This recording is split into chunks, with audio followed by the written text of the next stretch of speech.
This is another prototype that I built for crown molding bull nose. This is a bull nose crown molding prototype that I built. So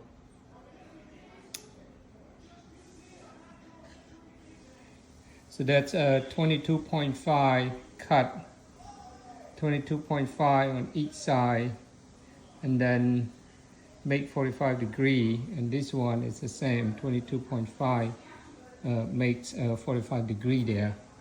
And from that prototype I will transfer it to the corner right there.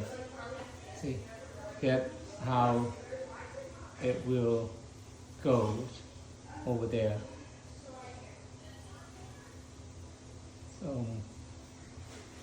So take a little time to kind of build these, so you don't spend a lot of time cutting the molding incorrectly.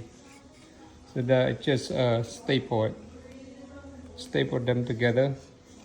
So this is another molding. That's when it goes to the wall, go up to the ceiling, it will be like that. See, that bull nose corner, you know, it's a round corner. That is that. So should be very easy. Well, I mean, if after you make quite a few mistakes, that's very easy.